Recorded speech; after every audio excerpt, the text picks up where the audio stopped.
Hi everybody, welcome to Living Better with Carrie Bond. I'm Carrie Bond and I have set some goals for myself for the new year, and one of them is to practice self-care. So when we think of self-care, it is often that we think of reading a good book, taking a long bath, maybe a day at the spa, and then the dreaded guilt sets in that we think if we did that for ourselves, oh my gosh, what would the world do without us while we were off, gallivanting, doing nothing, painting our toenails.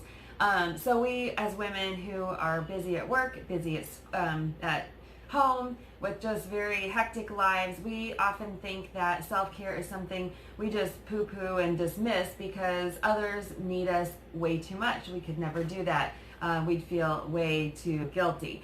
But I'm here to tell you that self-care is going to benefit you tremendously, and therefore benefit the people around you that have to or get to spend time with you. So self-care needs to be a very high priority on your list. And I'll give you 5 reasons that self-care is super duper important.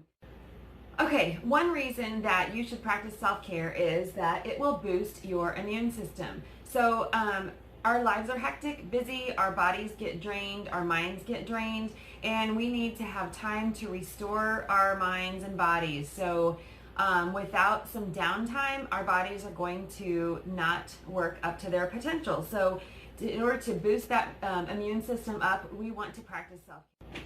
Okay, reason number 2 to practice self-care. It will improve how you feel about yourself. So how you feel about you. And that is very important, because for those of us that talk negatively to ourselves, you need to be kind. We start believing it. So even if no one else is talking poorly to you, if you start going through your mind and saying, well, I don't know that I can do that. I don't think I look good in this. I'm not good enough. I'm not whatever enough. Pretty soon ourselves will start to believe ourselves. So be kind to yourself. Improve how you talk about yourself. Be optimistic instead of pessimistic, and you'll start feeling good about yourself. If you practice self-care, if you care about how you look, about how you feel, about what you put inside your body, whatever it is that is improving yourself, it will start to shine, and you will start feeling and looking better, and your attitude and confidence are going to reflect that. Okay, number 3 in why it's good to practice self-care is that it will remind you of who you are. So if I'm not in touch with who I am, I can't figure out what I need if I'm feeling out of whack. Number 4 on why you should practice self-care is because it will increase your productivity. You won't slump at the office. You won't feel tired, worn out. You will be rested and ready to tackle the world. Okay, and last but not least, increase what you can give.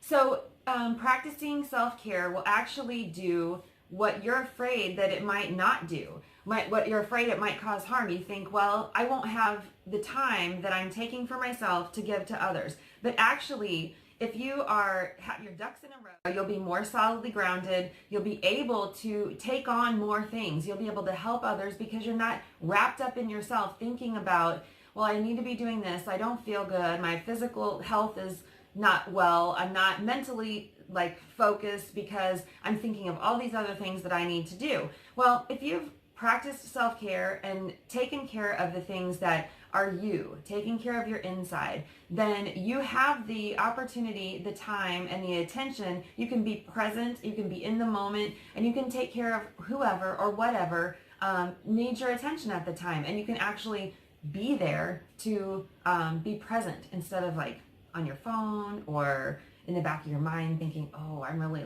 not feeling good about this or whatever.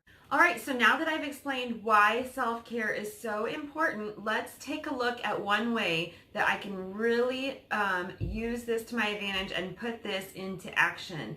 And that is reading. I love reading. I used to read all the time when I was younger, and then just as I got older and had more responsibilities, I found that reading was just something that I didn't feel like I had time for.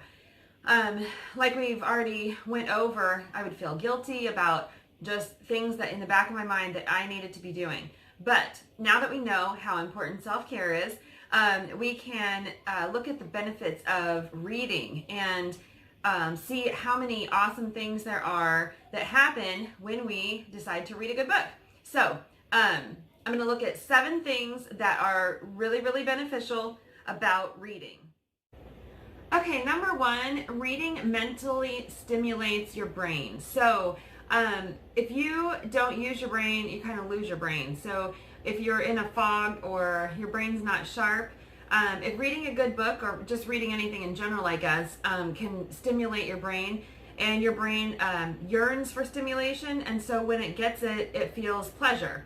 So if you think of it as exercise, if you stop working out, you're going to just turn to mush, and so that's kind of what happens with our brains too. So reading is good mental stimulation.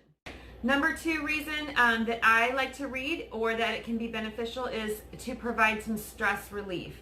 And in this day and age, stress relief is so needed. We're hustling and bustling, and we just feel constant stress, and that causes all kinds of horrible issues on its own. So reading is a way to kind of just relax and to de-stress. We get lost in a book and just get caught up in a different world, and sometimes a different world might be exactly where we need to be.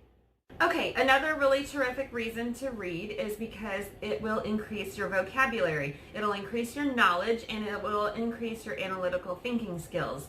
So if you are creative, it'll get those juices flowing, and you can have the opportunity to think about what's going on in the story, to try to figure out what's going to happen in the story, and it just sharpens your mind. Number 4 is that reading connects us, and that can be just the simple fact that we've read a book and we feel that we relate to the author, so it just is an internal feeling of connectiveness, or that we might be bold enough to start a book club, and then we would have other intelligent human beings talking about the book and kind of thinking about those things and connecting us to our community. The 5th reason that reading is so beneficial is that it increases or improves your empathy towards others and your ability to have empathy and compassion. So when I'm reading a book, I don't know how many times at the end of the book I've cried over the characters. Like, you would just think that they were family. So I definitely relate to